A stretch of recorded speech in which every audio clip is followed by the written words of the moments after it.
Day 3 of the Uthium Orc War. The Orc Goblin force of the One Tusk tribe has moved just inside the Uthium border, and the force that left from Warhedge is on the cusp of arriving at the Orc tribe village or encampment. So now we have to find out what's going to happen from here on out. The orcs have kind of accomplished what they set out to do, which was arrive inside the borders. And so now they have to decide what their next course of action is. The Uthium force out of Warhedge is going to keep moving towards the orc encampment, and they have to decide what they're going to do. Their original plan was to hit the orcs where they live, but the orcs aren't there. But are there any orcs left over? We're going to have to find out. So, first, we're going to roll on 1d3 or a d6 and then use 1 to 2, whatever, to figure out what the orcs are going to do. Now, off camera, I came up with a plan for them, like 3 courses of action. So we're going to roll on that, and we're going to see what they come up with.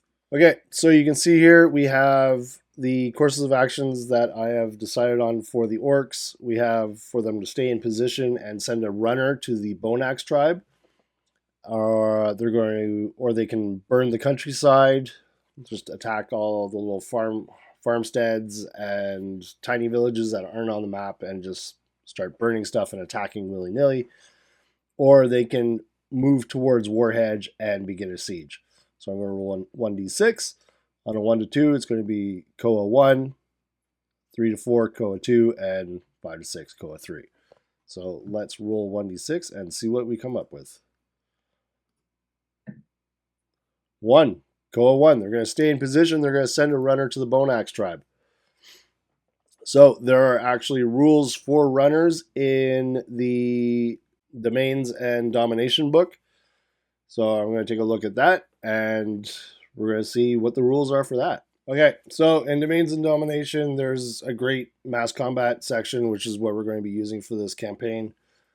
There's a section on runners. So we're going to be sending a runner from the orc force to another tribe to request reinforcements or to ascertain what the next logical course of action is going to be for them. So in the book, it says, runners. Players can assign NPCs to locations on a campaign map in areas of conflict that function as messengers, otherwise referred to as runners. Runners have 2 functions, as messengers or as lookouts. Our concern is messengers right now. Messengers are necessary to deliver orders between 2 allied armies. If an army is defeated in combat, there is a 50% chance that a messenger is able to escape and report the defeat. Any retreating army is not affected by this. Affected. Messenger's movement speed determines how quickly news is delivered. Pigeons or other animals can be used to deliver messages. They're just going to send a runner. It's probably going to take a couple of days for them to get there, but we'll see how it works out. What else is here? When an NPC attempts to deliver a message to the player characters, okay, we're mixing it up a little bit because there's no player characters involved in this. They're basically all NPCs. But in essence, it's going to work out the same. There is a 1 on a d6 chance of an encounter for every 5 hex miles of road they travel on a contested area. I don't think they're going to be, might be 5 hexes, but there's no road. If hirelings are told to travel not on roads, then they only check for an encounter once per 10 hex miles of travel. Okay, so chances are we don't need a roll for that. We're just going to figure out when they'll actually arrive. So we're going to copy this guy.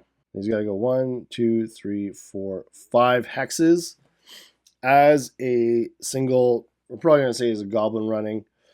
So as a single goblin, he's going to have a movement rate of goblins move 60, which translates to 12 miles per day, which is going to be 2 hexes.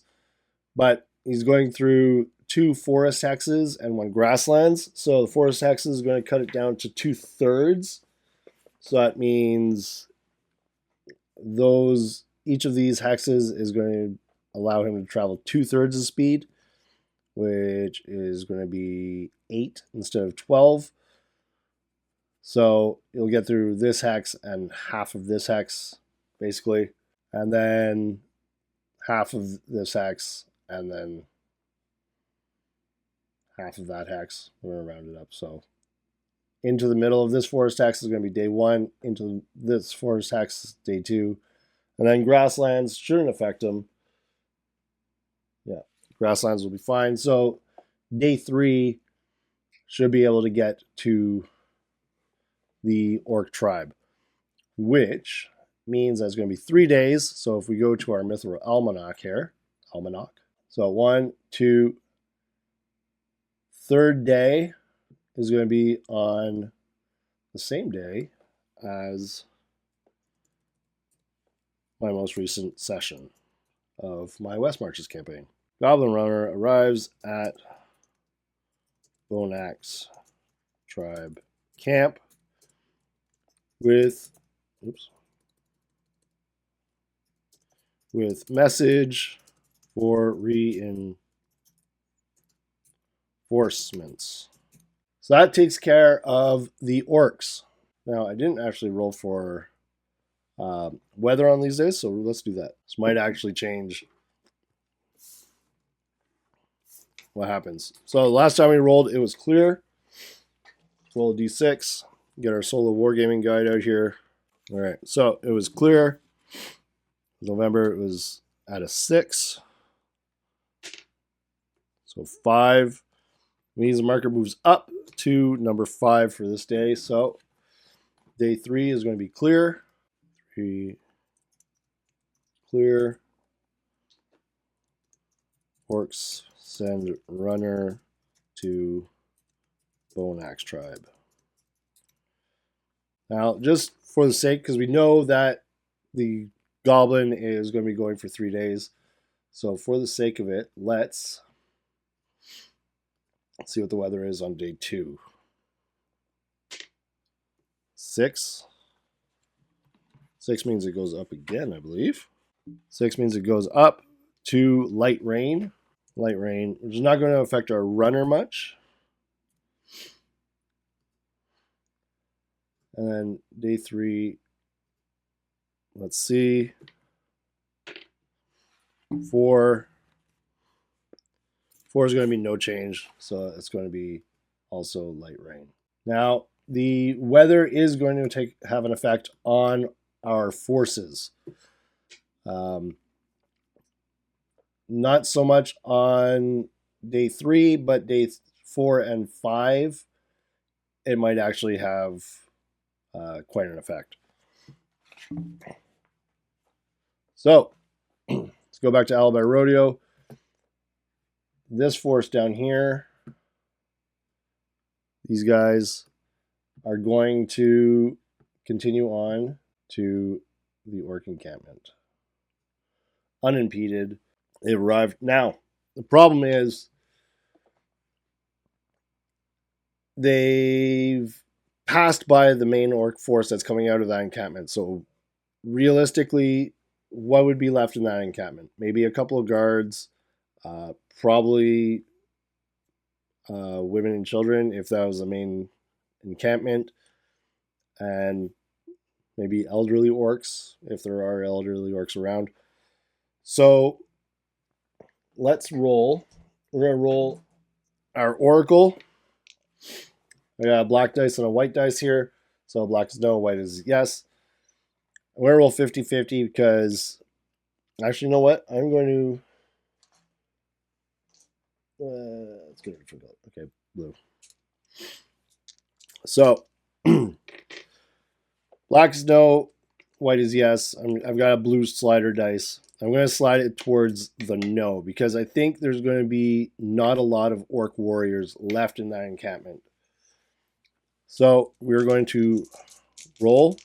If no is higher, then there's no orc warriors. If yes is higher, then there are some orc warriors, and we'll have to roll. Yeah, there's definitely no orc warriors in there. So it's largely women and children and maybe the elderly. So Are they going to lay siege to this town? Are they going to ride in and massacre everyone? I don't know. Personally, I feel bad about that because I don't think it's right. But the Uthiums, we don't know anything about them. How do they feel about the orcs? Are they just going to slaughter wholesale an entire encampment of orc women and children and elderly? They might. The orcs are monsters to them. They're the enemy. Now, let's roll. I'm going to go 50-50 on this. We're going to roll on the oracle, and we're going to say, is the Uthium regiment that's coming out of Warhedge, are they going to sort of attack the encampment, knowing that there's no actual orc warriors in there?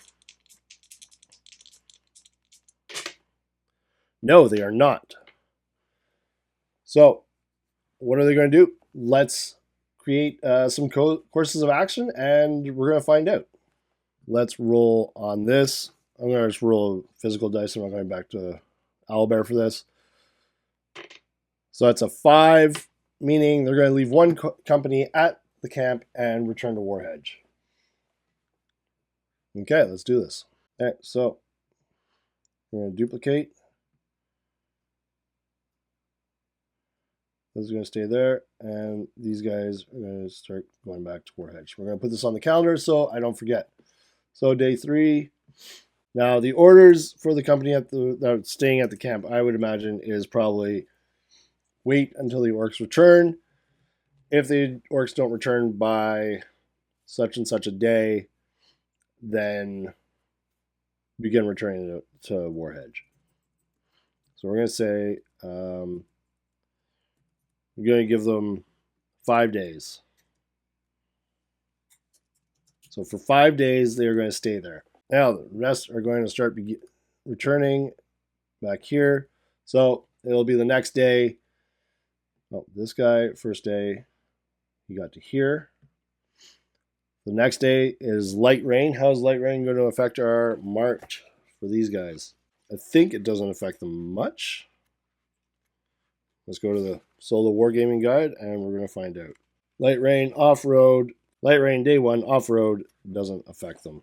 And day 2 is going to affect them by a quarter. So they're moving 2. So day 1, 1, 2. Day 2, he's going to get to there, or I should say day 5. Next day, their light rain is going to affect their travel by a quarter. So if they're only traveling 2, travel 12, so a quarter would be 3. So I'm going to say they'll get through 1.5 hexes. They're just going to go back the way they came. They might actually run into this tribe. Now, are they going to encounter each other? Let's go to domains and domination. All right, they are in plains, open terrain. Range of detection is 3 hex miles.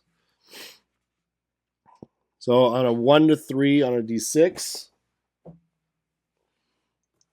one or the other will notice. Okay, so let's roll for the Warhedge regiment. Are they going to see the orcs first? They do see the orcs first. And do the orcs see them? They do. Okay, so the Warhedge regiment is making its way back to Warhedge, and the orcs are sort of encamped, built their camp. They're not on the move. So you probably see the campfires and whatnot. And so these two forces are going to encounter each other. I would imagine that's going for battle. Okay, so those were some movements of the two forces that are currently on the move.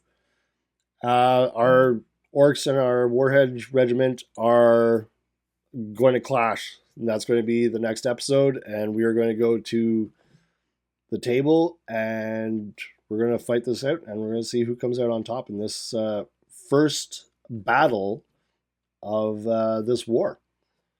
I can't wait to see what happens. Until next time, save a seat for me at your table.